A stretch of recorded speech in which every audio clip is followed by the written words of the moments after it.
ചൈനയ്ക്കെതിരെ വീണ്ടും നിലപാട് കടുപ്പിക്കുകയാണ് ഇന്ത്യ. അരുണാചൽ പ്രദേശിലെ സ്ഥലങ്ങൾക്ക് ചൈനീസ് പേരുകൾ നൽകാനുള്ള നീക്കത്തെ ശക്തമായി എതിർക്കുമെന്ന് വിദേശകാര്യ മന്ത്രാലയം അറിയിച്ചു.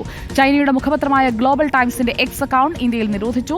ചൈനയുടെ നീക്കം അംഗീകരിക്കില്ലെന്നും അരുണാചൽ ഇന്ത്യയുടെ അവിഭാജ്യ ഘടകമെന്നും വിദേശകാര്യ മന്ത്രാലയം വ്യക്തമാക്കി. പി ആർ സുനിൽ നമുക്കൊപ്പം ചേരുന്നു. വീണ്ടും പി ആർ സുനിൽ, പാകിസ്ഥാനോടെന്നല്ല ചൈനയോടും ഒരു വിട്ടുവീഴ്ചയ്ക്കുമില്ല ഇന്ത്യ എന്ന് വ്യക്തമാക്കുകയല്ലേ ഇപ്പോൾ ചൈനീസ് മുഖപത്രത്തിന്റെ ഇന്ത്യയിലെ സർക്കുലേഷൻ അടക്കം നിരോധിക്കുന്ന തരത്തിൽ എക്സിൽ വരുത്തിയിരിക്കുന്ന ഈ ഒരു നീക്കങ്ങൾ അടക്കം നമ്മൾ നോക്കുമ്പോൾ മനസ്സിലാക്കേണ്ടത്?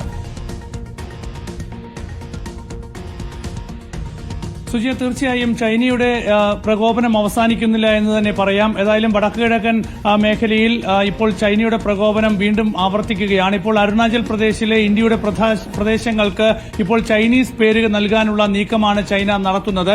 ഏതായാലും ആ നീക്കത്തിനെതിരെ വളരെ ശക്തമായ ഭാഷയിൽ തന്നെയാണ് ഇന്ത്യ ഇപ്പോൾ പ്രതികരിച്ചിരിക്കുന്നത്. ഒരു കാരണവശാലും ഇന്ത്യയുടെ അവിഭാജ്യ ഘടകമായ അരുണാചൽ പ്രദേശിലെ സ്ഥലങ്ങൾക്ക് ചൈനീസ് പേര് നൽകാനാകില്ല. ചൈന അതിനായി നടത്തുന്ന നീക്കങ്ങളെ ശക്തമായി എതിർക്കും എന്ന് ഇന്ത്യ ഇപ്പോൾ വ്യക്തമായ സന്ദേശം നൽകുകയാണ്. ചൈന അത്തരത്തിലുള്ള നീക്കങ്ങളുമായി മുന്നോട്ട് പോകരുത് എന്ന് ഇന്ത്യ ഇപ്പോൾ ആവശ്യപ്പെടുകയാണ്. ഏതായാലും ചൈന ഇത്തരമൊരു നീക്കം നടത്തുന്നതായുള്ള റിപ്പോർട്ടുകൾ പുറത്തു വന്നിരുന്നു. ആ ഒരു ഘട്ടത്തിലാണ് ഇപ്പോൾ കേന്ദ്ര വിദേശകാര്യ മന്ത്രാലയം ചൈനയ്ക്ക് ശക്തമായ സന്ദേശം നൽകുന്നത്. മാത്രമല്ല, സുജയ് ചൂണ്ടിക്കാണിച്ചതുപോലെ തന്നെ ചൈനയുടെ മുഖപത്രമായ ഗ്ലോബൽ ടൈംസിനെതിരെയും ഇപ്പോൾ ഇന്ത്യ നീക്കം ശക്തമാക്കിയിട്ടുണ്ട്.